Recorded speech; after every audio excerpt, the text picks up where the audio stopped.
Hey guys what's up. तो क्या हाल चाल है आप सबके। आई होप कि जैसे भी हो बहुत सही हो। तो दोस्तों आज का जो टॉपिक होने वाला है वो बहुत ज़्यादा इंटरेस्टिंग होने वाला है। आज के टॉपिक का नाम है द सिम्पसन्स, एक ऐसा कार्टून टीवी शो जो कि एक लेजेंडरी टीवी शो बन चुका है। ये पूरी हिस्ट्री में लॉन्गेस्ट रनिंग शो बन चुका है। ये लेजेंडरी सीरीज दुनिया में बहुत ज़्यादा मशहूर है। द सिम्पसन्स की शुरुआत 17 दिसंबर 1989 में हुई थी। ये टीवी कार्टून बच्चों में काफ़ी ज़्यादा फेमस था, बट हाल फिलहाल में ये सिर्फ बच्चों में नहीं बल्कि इसके चाहने वालों की कोई एज लिमिट ही नहीं है।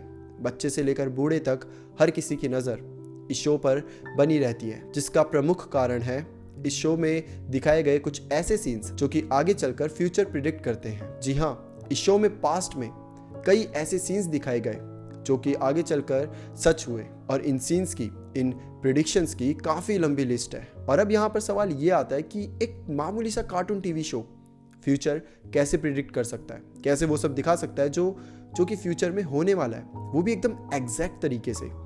क्या जो इसके मेकर है, इस शो के मेकर्स, वो फ्यूचर से आए हैं, या फिर क्या ये सच है कि जो पावरफुल लोग होते हैं, जो रिच पीपल होते हैं, पावरफुल पीपल होते हैं, उन्होंने हम सब का फ्यूचर ऑलरेडी पहले से डिसाइड कर दिया होता है। हम सब उनकी सिर्फ हाथ की कठपुतली होते हैं और उन्हें ऑलरेडी पता होता है कि फ्यूचर में क्या होने वाला है। और ऐसे क्या क्या प्रिडिक्शन है जो कि सिम्पसन्स ने करी है, जो कि सच हुई है, और कई ऐसी प्रिडिक्शंस जो कि आगे चलकर सच होने वाली है। इन सारी चीज़ों का आंसर आपको इस वीडियो में मिलने वाला है। बस आप मेरे साथ इस वीडियो की एंड तक बने रहिए। 2012 में साइंटिस्ट एक नया पार्टिकल डिस्कवर करते हैं जिसका नाम होता है हिग्स बोसॉन। हिग्स बोसॉन एक ऐसा पार्टिकल है जो कि हर चीज़ को उसका वजन देता है। इस पार्टिकल के बगैर किसी चीज़ का भी कोई भी मास नहीं होता, और इस पार्टिकल के बिना कोई भी चीज़ इस यूनिवर्स में एग्जिस्ट नहीं कर सकती, और इसी वजह से इस पार्टिकल को नाम दिया जाता है द गॉड पार्टिकल। लेकिन क्या हो अगर मैं आपको बता दूं कि एक मामूली से कार्टून टीवी शो में इस पार्टिकल को बहुत पहले डिस्कवर कर दिया गया था, और वो मामूली सा जो टीवी शो था उसका नाम था द सिम्पसन्स। ईयर 1998 में सिम्पसन्स का 10वें सीजन का दूसरा एपिसोड हमें होमर सिम्पसन्स को एक क्वेश्चन सॉल्व करते हुए दिखाया जाता है, और ऐसा लगता है कि होमर कुछ न्यू डिस्कवरी करने की कोशिश कर रहा है। उस वक्त किसी ने भी इस मैथमेटिकल इक्वेशन पर इतना ध्यान नहीं दिया, मगर जब 2012 में द गॉड पार्टिकल की डिस्कवरी हो गई, तब फिजिस्ट ने एक चीज़ पर नोटिस किया कि उस समय पर होमर जिस इक्वेशन को सॉल्व कर रहा था, वो इक्वेशन लगभग द गॉड पार्टिकल की इक्वेशन से मिलती जुलती थी। अब आप खुद ही सोच सकते हो, एक प्रॉपर इक्वेशन, मतलब ठीक है कुछ इंसिडेंस हो सकते हैं जो कि कोइंसिडेंस हो सकते हैं, बट एक प्रॉपर इक्वेशन जिसमें लाखों चीज़ें ध्यान में रखकर मैथमेटिक्स पूरी, मतलब क्या क्या करना पड़ता है एक इक्वेशन के पीछे, और वो पूरी इक्वेशन सिम्पसन्स ने 1998 में ऑलरेडी सॉल्व कर दी थी। तो क्या ये सच है कि सिम्पसन्स ने हिग्स बोसॉन के डिस्कवर होने का इवेंट दुनिया को पहले ही दिखा दिया था? मार्च 1995 में ब्रॉडकास्ट हुए एक एपिसोड में हम लीसा को देखते हैं जो कि लंदन में थी, और उसी सीन में फेमस बिग बैंग थ्योरी भी दिखाया जाता है, जहां लंदन ब्रिज भी देखा जा सकता है। पहले तो किसी ने भी इस पर ज़्यादा ध्यान नहीं दिया क्योंकि वहां कुछ भी अनयूजुअल नहीं था, लेकिन कुछ सालों बाद ये एपिसोड एक चीज़ के लिए बहुत ज़्यादा फेमस हो जाता है, जो कि थी लंदन ब्रिज के जस्ट पीछे बनी हुई एक कॉनिकल शेप्ड बिल्डिंग। लेकिन ऐसा क्या खास है इस कॉनिकल शेप्ड बिल्डिंग में? दरअसल ऐसी कोई भी बिल्डिंग उस समय पर मौजूद नहीं थी, और एक बार के लिए हम मान भी सकते हैं कि ये एक कॉमन बिल्डिंग होगी या ऐसे किसी कार्टून आर्टिस्ट ने बना दी होगी। लेकिन ऐसा कुछ भी नहीं था, क्योंकि इस एपिसोड के एयर होने के ठीक 17 साल बाद ठीक उसी जगह पर, उसी ब्रिज के पीछे एक कॉनिकल बिल्डिंग बनाई जाती है जो कि एक स्काई स्क्रैपर होती है, और उसी स्काई स्क्रैपर का नाम था द शार्ड। ये स्काई स्क्रैपर की कंस्ट्रक्शन ही सिम्पसन के उस एपिसोड के 14 साल बाद से ही 2009 में शुरू हो गई थी। लेकिन बात सोचने वाली है कि ये इतना बड़ा कोइंसिडेंस आखिर कैसे हो सकता है।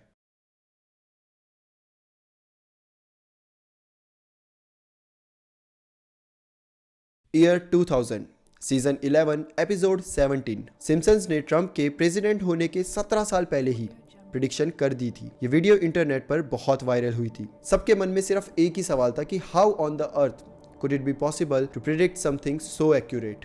और इससे ज़्यादा दिमाग खराब करने वाली बात तो ये थी कि उस समय पर ट्रंप प्रेसिडेंट के लिए खड़े तक नहीं थे।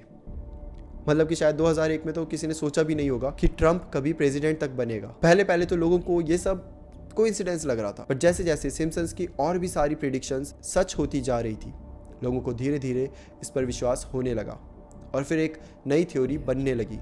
ये थ्योरी थी कि जो सिम्पसन्स के राइटर्स हैं वो कोई नॉर्मल इंसान नहीं है। ये लोग बहुत ज़्यादा पावरफुल लोग हैं जो कि फ्यूचर को चला रहे हैं और आगे आने वाली खतरनाक चीज़ों को दुनिया के सामने ला रहे हैं। ईयर 2000s के टाइम सिम्पसन्स का एक एपिसोड रिलीज होता है जिसमें हमें दिखाया जाता है कि लीसा आने वाले इलेक्शंस में ट्रंप के प्रेसिडेंट बनने की बात करती है और ये बताती है कि ट्रंप के प्रेसिडेंट बने जाने पर कंट्री की फाइनेंशियल कंडीशन कम हो जाएगी। अब ये बात बहुत बड़ी नहीं है, बट गजब तब हुआ जब इस एपिसोड के ठीक 17 साल बाद ट्रंप प्रेसिडेंट बन जाता है। और जो वो एस्केलेटर वाला सीन आप देख रहे थे वो भी इसी एपिसोड का था। लेकिन सोचने वाली बात ये थी कि आखिर कोई सा भी शो इतना सटीक आंसर, इतना सटीक फ्यूचर प्रेडिक्शन कैसे कर सकता है। इस वीडियो में दिखाई गई हर एक चीज रियल लाइफ में आखिर कैसे हो सकती है। और अगर आपको लगता है कि ये सब सिर्फ एक कोइंसिडेंस है तो ये आपकी गलतफहमी है, जो कि अभी वीडियो में आगे चलकर क्लियरली साबित हो जाएगी।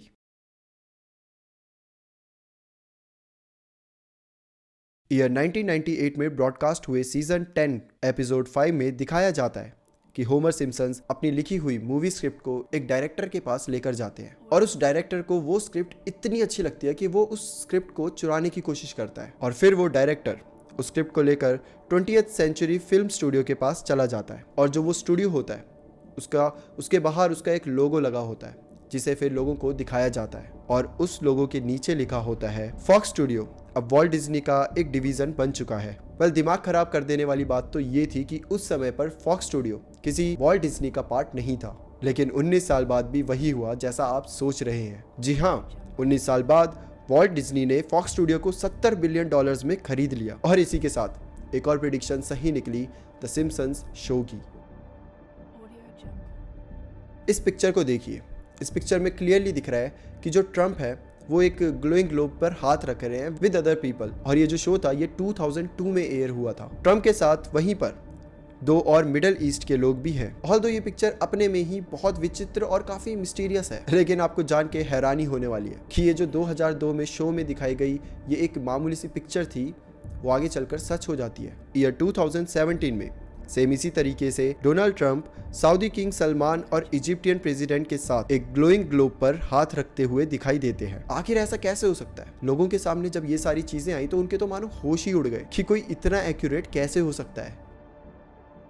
ईयर 2010 सीजन 22 के एपिसोड 1 में दिखाया गया कि होमस्ट्रॉम नाम का एक आदमी को इकोनॉमिक्स में नोबेल प्राइज से नवाजा जाता है। मतलब कि अभी तक तो तुम लोगों ने गैस कर ही लिया होगा। उस एपिसोड के एयर होने के 6 साल बाद सेम यही होता है। बेंट होमस्ट्रॉम को इकोनॉमिक्स में नोबेल प्राइज दिया जाता है। और अब एक ही बात मैं क्या ही रिपीट करूं, बार बार आपको भी समझ आ ही गया है कि जो भी सिम्पसन्स में दिखाते हैं वो असल में होता है। तो चलो अब हम कुछ मेजर प्रेडिक्शंस के बारे में बात करते हैं। ईयर 1993 सीजन 4 एपिसोड 21 में हमें एक वायरस के बारे में बताया जाता है कि ये वायरस एक पेंडेमिक की तरह फैलता जा रहा है और हर किसी को इन्फेक्ट कर रहा है। और इसमें दिलचस्पी की बात यह है कि कई इंफॉर्मेशन हमें ये बताती है कि जो वायरस सिम्पसन में उस टाइम दिखाया गया था वही सेम वायरस 2020 में कोरोना वायरस के नाम से जाना जाता है। अब कोरोना वायरस का जो पूरा जिक्र है वो उस समय पर भला किसी को कैसे पता चल सकता है? कई लोगों का तो ये भी कहना है कि सिम्पसन के एपिसोड में प्रॉपर कोरोना वायरस का नाम तक दिखाया गया था। अब ईयर 2012 में टेलीकास्ट हुए सीजन 23 एपिसोड 22 में लेडी गागा की परफॉर्मेंस दिखाई जाती है, जिसमें लेडी गागा रोप के सहारे उड़ते हुए परफॉर्मेंस कर रही है। उसमें लेडी गागा ने सिल्वर कलर की ड्रेस पहनी हुई है। फिर उसके बाद हमें लेडी गागा की पियानो परफॉर्मेंस दिखाई जाती है और इस एपिसोड के एयर होने के ठीक 5 साल बाद लेडी गागा सेम तरीके से परफॉर्म करती हुई नजर आती है। यहाँ तक कि उनकी ड्रेस, मेकअप और पियानो परफॉर्मेंस सब कुछ सेम थी। बट इस बात को मैं ये भी मान सकता हूँ कि चलो उस समय मतलब कुछ ऐसा दिखा दिया गया था, लेडी गागा को पता चला तो उसने सेम चीज़ रिपीट कर दी। लेकिन अब जो आगे मैं बताने वाला हूँ वो थोड़ी खतरनाक प्रेडिक्शंस हैं, क्योंकि ईयर 2016 में सिम्पसन्स में देखा जाता है कि रोबोट्स ने ह्यूमंस पर कब्जा कर लिया है और होमर सिम्पसन और उसका साइंटिस्ट दोस्त रोबोट से घिर चुके हैं। और हम ये जानते हैं कि आने वाले फ्यूचर में ऐसा ही होगा। एआई ह्यूमंस पर रूल करेगा और ह्यूमंस की सारी जॉब्स खत्म कर देगा। कई सारे बड़े साइंटिस्ट भी हमें एआई को लेकर कई बार वार्न कर चुके हैं। और ऐसे ही कई सारे एपिसोड्स में हमें न्यू टेक्नोलॉजीज के बारे में भी दिखाया गया है, जैसे कि 2014 के सीजन 6 लीसा ऑन आइस के एपिसोड 8 में हमें एक सीन दिखाया जाता है जिसमें एक मैसेज ऑटो करेक्ट होते हुए दिखाई देता है। बीट अप मार्था को ऑटो करेक्ट करके ईट अप मार्था बनाया जाता है। एक और एपिसोड में हमें होमर और मार्गो को वर्चुअल फूड खाते हुए दिखाया जाता है। और यहाँ पर सोचने की एक और बात है कि यहाँ पर दोनों ने VR सेट पहना हुआ है, और जब वो एपिसोड टेलीकास्ट हुआ था तब VR सेट नाम की कोई चीज़ तक नहीं थी। यहाँ तक कि इस कार्टून शो ने बहुत पहले ही 9/11 जो ट्विन टावर वाला इंसिडेंट हुआ था उसको भी प्रिडिक्ट कर दिया था। इस एपिसोड को उस इंसिडेंट के 4 साल पहले ही दिखा दिया जाता है। And the rest is history.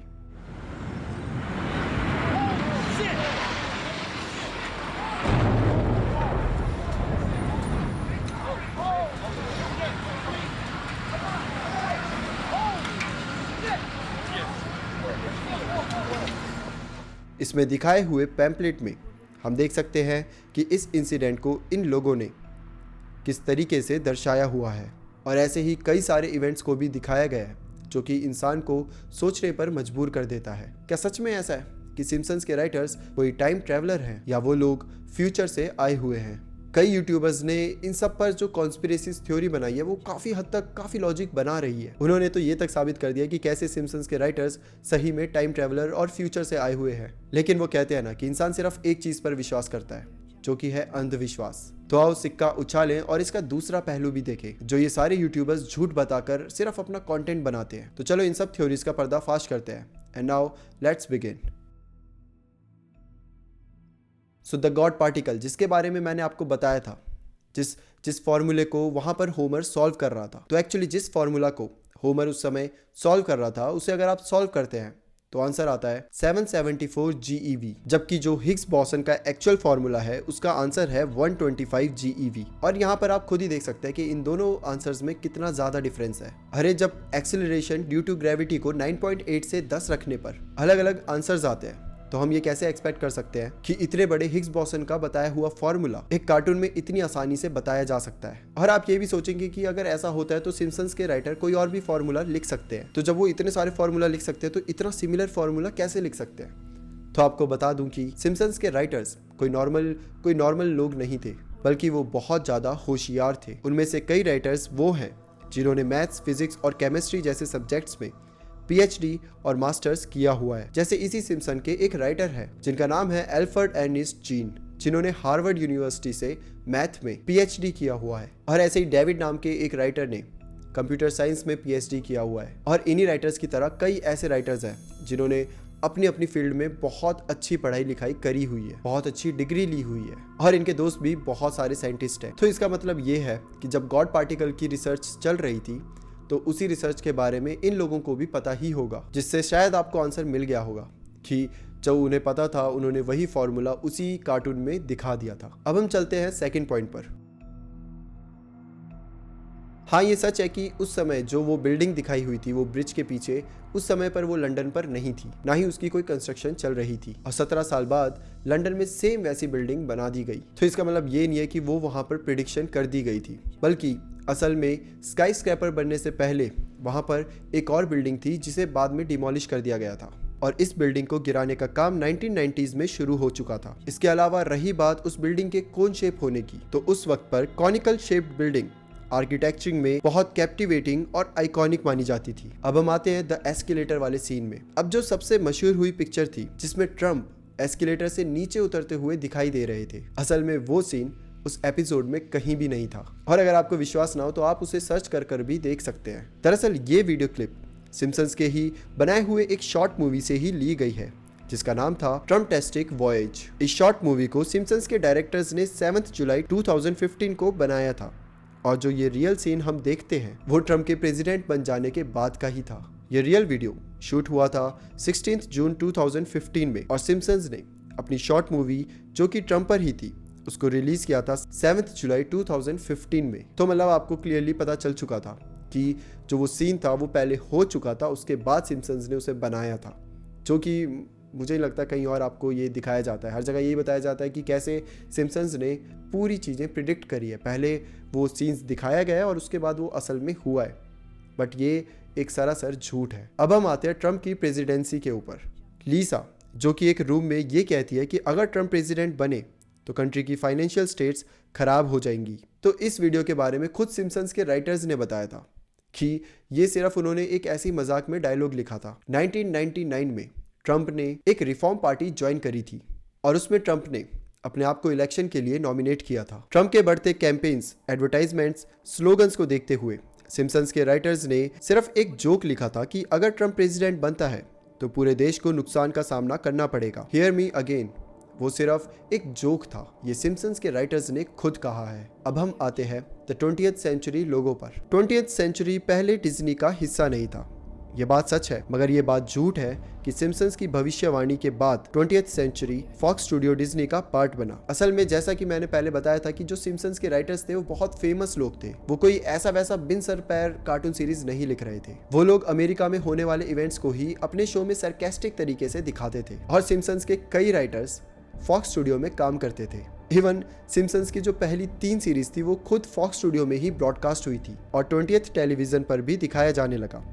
Disney उस वक्त अपने पीक पर था और one of the most famous और रिचेस्ट चैनल था और सिम्पसन्स के राइटर्स ने यही सोचा कि बाय चांस कहीं डिज्नी आगे चलकर फॉक्स स्टूडियो को भी ना खरीद ले और इसी वजह से उन्होंने फॉक्स स्टूडियो को डिज्नी के साथ जुड़ा हुआ दिखा दिया। अब इसे हम ऐसा भी सोच सकते हैं कि मान लो आपका कोई दोस्त है जो मजाक मजाक में कह देता है कि यार एलोन मस्क ना कभी तो ट्विटर खरीद लेगा, और जब आज उसने खरीद लिया तो क्या आप उस दोस्त को ज्ञानी मानोगे कि भाई तू तो भाई फ्यूचर से आया हुआ है, तू तो अलग ही इंसान है? नहीं ना। सेम वैसे ही सिम्पसन्स के साथ हो रहा था। अब हम जानते हैं द ग्लोइंग ग्लोब के बारे में। अब क्योंकि सिम्पसन्स अपनी कॉन्स्पिरेसीज की वजह से बहुत मशहूर थी और इसीलिए कई मशहूर हस्तियों ने इसके सीन्स को सिर्फ अटेंशन पाने के लिए कॉपी करने की कोशिश करी। यहाँ तक कि सिम्पसन्स के राइटर्स ने भी कई रियल इवेंट जो हो चुके थे उन्हें कॉपी करा था और अपने शो में दिखाया था, जैसे कि ये ग्लोइंग ग्लोब की पिक्चर जिसमें हम ट्रंप, सऊदी किंग और इजिप्टियन प्रिंस को देखते हैं उस ग्लोब पर हाथ रखते हुए। असल में ऐसा कोई भी सीन सिम्पसन्स के किसी भी एपिसोड में दिखाया नहीं गया है। दरअसल 2017 में सच में जो ट्रंप और जो बाकी लोग थे उन्होंने जब हाथ रखा था तो उसके बाद द सिम्पसन्स ने उसके ऊपर एक फ़ोटो बनाई और उसको पोस्ट कर दिया और लोगों को यही लगने लगा कि सिम्पसन्स ने बहुत पहले 2002 में कहीं तो ये सीन पहले दिखा दिया है, जिसका मतलब है कि द सिम्पसन्स ने वापस से फ्यूचर प्रिडिक्ट कर दिया है। अब यहाँ पर फ्यूचर प्रिडिक्ट की बात नहीं थी, यहाँ पर थी मार्केटिंग स्ट्रेटजी के बारे में। अब कोई इंसान वो चीज़ें करता जो सिम्पसन्स में बहुत पहले दिखाई है तो वो फेमस हो जाता, ये बोल के कि सिम्पसन्स ने देखा, ये पहले दिखा दिया था भाई, और वो वायरल हो जाता, जैसे कि द लेडी गागा का केस हुआ था। और वहीं पर द सिम्पसन्स अगर कोई ऐसा इंसिडेंट कॉपी कर देते जो कि असल में हुआ है तो वो भी वायरल हो जाता। तो हर जगह विन और विन सिचुएशन चल रही थी, सिम्पसन्स के लिए भी और जो उसे कॉपी कर रहा है या कॉपी होने दे रहा है उसके लिए भी। अब हम आते हैं द नोबेल प्राइज वाले किस्से पर। अब जैसा कि इस पिक्चर में दिखाया गया था कि जगदीश भगवती के बाद ये नोबेल प्राइज बेंग्स्ट आर्मस्ट्रांग को मिला था, तो इसका जो एक्सप्लेनेशन है वो ये है, जैसे हम लोग साइंस की थ्योरी में ये पढ़ते हैं कि एक साइंटिस्ट अपनी डिस्कवरी के लिए बहुत पहले से रिसर्च करना शुरू करता है, जैसे J Thomson, Albert Einstein, Bohr and Heisenberg etcetera. ये सारे फेमस साइंटिस्ट ने अपनी रिसर्च को बहुत पहले से शुरू किया था और इनकी रिसर्च के बारे में सबको पता भी है। वैसे ही आर्मस्ट्रांग ने भी अपनी रिसर्च पर बहुत पहले से काम शुरू किया होगा। और अगर आप विकिपीडिया में देखो तो आपको ये पता चलेगा कि बेंग्ट आर्मस्ट्रांग ने अपना मास्टर स्टैनफोर्ड यूनिवर्सिटी से किया था और सिम्पसन्स के कई राइटर्स ने अपनी डिग्री स्टैनफोर्ड से पूरी करी है। तो हम ये कह सकते हैं कि बेंग्ट की थीसिस और नोवेल्स को सिम्पसन्स के राइटर्स ने जरूर पढ़ा होगा, क्योंकि बेंग्ट मशहूर थे। बेंग्ट 1999 से 2012 तक नोकिया बोर्ड ऑफ डायरेक्टर के मेंबर्स रह चुके हैं और उन राइटर्स को ये पता होगा कि ये इकोनॉमिक्स में रिसर्च कर रहे थे, तो उनका नाम लिख देना कोई बड़ी बात नहीं थी। इस पर भी उस एपिसोड में आर्मस्ट्रांग की जगह जगदीश को सर्कल किया हुआ था और अगर उस कार्टून में जगदीश को भी नोबेल प्राइज दिया जाता तो वो भी कोई बड़ी बात नहीं थी। तो इसको हम कोई प्रिडिक्शन का नाम नहीं दे सकते, बल्कि इसको हम वेल रिसर्च का नाम दे सकते हैं। जो मेहनत राइटर्स ने इसके पीछे करी है, हम उसको सिर्फ एक प्रिडिक्शन बोल के मतलब टाल देना, ये राइटर्स के लिए गलत होगा। मतलब सोचो उन्होंने हर जगह जा जाके दिमाग लगाया, ऐसा कुछ हो सकता है, ये वो उन्होंने कितना सोचा होगा, और हम क्या बोलते हैं कि अरे उन्होंने तो प्रिडिक्ट कर दिया भाई, वो तो फ्यूचर से आया, उन्होंने तो सब देख लिया। कहीं ना कहीं वो उनकी मेहनत पर हम पानी फेर रहे हैं। अब आते हैं 8वें नंबर द पेंडेमिक पर। साल 1993 में दिखाए गए उस एपिसोड में हमें एक पेंडेमिक के बारे में बताया जाता है, लेकिन असल सच्चाई ये है कि उस एपिसोड में ऐसा कहीं नहीं कहा गया कि ये पेंडेमिक कोरोना वायरस है। इस वायरस को उन्होंने कहीं भी कोविड या कोरोना के नाम से नहीं जोड़ा था। और रही बात उस एपिसोड में पेंडेमिक के बारे में दिखाने की, तो ऐसा तो नहीं है कि पेंडेमिक और एपोक्लिप्स पहली बार हो रहे हैं। कोरोना वायरस से पहले कोई पेंडेमिक आया ही नहीं था, बल्कि 1918 में इन्फ्लुएंजा का ही एक प्रोटोटाइप फैला था जिसका नाम था स्पेनिश वायरस, और ये वायरस ऑलमोस्ट कोविड जैसा डेडली था। इस वायरस की वजह से कई लाखों लोगों की जान भी गई थी। तो ऐसा फ्लू या वायरस को अपने शो में दिखाना ये नहीं दर्शाता कि ये फ्लू आगे भी होगा। और अब हम आते हैं द लेडी गागा कॉन्सर्ट पर। अब जैसा कि हमने ग्लोइंग ग्लोब को समझते हुए ये बताया कि सिम्पसन्स को देखते हुए कई फेमस लोग इस शो के इवेंट्स और सीन्स को कॉपी कर रहे थे, तो उनमें से एक नाम आता है लेडी गागा का। 2012 में सिम्पसन्स का एक एपिसोड रिलीज होने पर जिसमें उन्होंने लेडी गागा को परफॉर्म करते हुए दिखाया था, और ठीक 5 साल बाद लेडी गागा ने उसी एपिसोड को देखते हुए अपने ही कॉन्सर्ट को रिक्रिएट किया और अपने ही कॉन्सर्ट में परफॉर्म किया। ड्रेसेस से लेकर रो परफॉर्मेंस, पियानो परफॉर्मेंस और डांस, हर चीज लेडी गागा ने वैसे ही करी जैसे कि उस शो में कराई गई थी। और यहाँ पर यह साबित होता है कि सिम्पसन्स ने कुछ भी प्रिडिक्शन नहीं करी थी, बल्कि आधी चीजें तो सिम्पसन्स में दिखाई गई और उसको सिर्फ वायरल करने के लिए या फिर कॉपी करने के लिए लोगों ने सेम ऐसी चीजें करी, रिक्रिएट करी। अब हम बात करते हैं जो रोबोट और अदर टेक्नोलॉजी के बारे में सिम्पसन्स ने बताया है। क्योंकि सिम्पसन्स के राइटर बहुत ही ज़्यादा इंटेलिजेंट थे और प्रैक्टिकल चीज़ों को दिखाते थे, इस वजह से उन्हें रोबोट्स और दूसरी टेक्नोलॉजीज़ के बारे में बहुत ज़्यादा नॉलेज था। आपके नॉलेज के लिए मैं बता दूं कि रोबोट वर्ड को 1921 में कार्ल कैपेक ने अपने एक ड्रामा बुक में बता दिया था, और उन्होंने ये भी बताया था कि कैसे रोबोट्स आगे चलकर ह्यूमन रेस को कंट्रोल करेंगे। और इसके बाद 1948 में दुनिया को उसका पहला रोबोट मिला। इसके अलावा ऐसी कई चीजें हैं जो हम हाइपोथेटिकली सोचकर बता सकते हैं, जो कि फ्यूचर में जरूर आएंगी। तो क्या हम इससे भविष्यवाणी करने वाले लोग बन जाए या फिर प्रैक्टिकल सोचने वाले? And same explanation goes with smart watches, flying cars etcetera. अब मैंने एक और चीज बताई थी कि उसी सीन में जो सिम्पसन्स थे उन्होंने वर्चुअल VR हेडसेट पहना हुआ था, है ना, जो कि उस समय बना भी नहीं था। तो अगर मैं उसकी एक्सप्लेनेशन दे पाऊँ तो थोड़ा सा गूगल करने पर यह पता चलता है कि फर्स्ट VR सेट 1956 में ही बना लिया गया था, और उस VR डिवाइस का नाम था सेंसोरामा। इसको मॉर्थन हिलिंग्स ने दुनिया के सामने रखा था, जो कि कुछ ऐसा दिखता था। जिसके बाद इवान सदरलैंड ने भी अपना इन्वेंशन प्रेजेंट किया, और इसीलिए ये कह देना कि ये टेक्नोलॉजीज उस समय पर कहीं पर भी आसपास भी नहीं थी, ये kind of a lack of information है, क्योंकि उस समय पर भी ये टेक्नोलॉजीज मौजूद थी। अब यहाँ पर वो ट्विन टावर वाली जो 9/11 वाला इंसिडेंट था, वो भी कई सारे यूट्यूबर्स ने यही बोला कि वो एक प्रिडिक्शन थी, कैसे ये इतना बड़ा हादसा सिम्पसन्स ने पहले ही बता दिया था। बल्कि सच तो ये है कि जो ट्विन टावर्स थे वो न्यूयॉर्क की सबसे बड़े टावर्स थे, मतलब कि सबसे बड़ी बिल्डिंग्स थी। तो अगर आप कहीं पे भी न्यूयॉर्क की अगर फ़ोटो खींचते हो तो वो ट्विन टावर्स फ़ोटो में आ ही जाएंगे। और जो $9 वाला पूरा वो किस्सा है वो एक्चुअली ये है कि बस की टिकट्स उस समय पर $9 की हुआ करती थी, और जो कि सिम्पसन्स में दिखाया गया था कि उसके हाथ में वो था और $9 लिखा हुआ था और पीछे ट्विन टावर्स थे। तो ये एक बहुत बड़ा कोइंसिडेंस था और कोई प्रिडिक्शन नहीं। तो एट द एंड मैं यही बोलना चाहूँगा कि सिम्पसन्स के बारे में जो भी चीज़ें फैलाई जाती है वो कोई प्रिडिक्शन नहीं है, वो वेल रिसर्च्ड एक कार्टून शो बनाया जा रहा है जो कि जिसके पीछे राइटर्स बहुत ज़्यादा मेहनत करते हैं। तो हर वो चीज़ जो इंटरनेट में दिखाई जाती है वो रियल नहीं होती। यहाँ तक कि जो सिम्पसन्स के राइटर्स हैं उन्होंने भी कई बार कह दिया है कि भाई हम कोई फ्यूचर प्रिडिक्ट नहीं करते हैं। उनका यही बताना है कि हम बस अपनी सजेशंस देते हैं जो कि प्रैक्टिकल होती है और काफ़ी सार्केस्टिकल होती है। वेल आई गेस कि इस वीडियो को देखने के बाद आपको सारे आंसर्स मिल गए होंगे। क्या राइटर फ्यूचर से हैं? क्या वो इतने पावरफुल है कि उन्होंने पहले ही सब कुछ डिसाइड कर लिया है? पावरफुल लोग हमें डिसाइड कर रहे हैं और हमें कठपुतलियों की तरह नचा रहे हैं? ऐसा कुछ भी नहीं है दोस्तों। सिम्पसन बस एक वेल रिसर्च्ड शो है जिसके पीछे बहुत ज़्यादा मेहनत लगी है, बहुत ज़्यादा, और उसका क्रेडिट हमें राइटर्स को देना चाहिए इंस्टेड ऑफ सेइंग कि भाई वो फ्यूचर से है। हम सोचो कोई इतनी ज़्यादा रिसर्च कर रहा है और हम उसे बोल रहे हैं भाई तू फ्यूचर से आया ना, तू ही पागल है भाई, तेरे को तो पकड़ के पीटेंगे किसी दिन। अलग ही चल रहा है। बट हाँ, that's it for today. I hope कि अब से आपको सिम्पसन के बारे में क्लैरिटी मिल गई होगी। सो अगर वीडियो पसंद आई हो तो कमेंट ज़रूर करना और मुझे बताना कि आपको इस टाइप की वीडियोस और चाहिए या नहीं। तब तक के लिए bye bye and take care.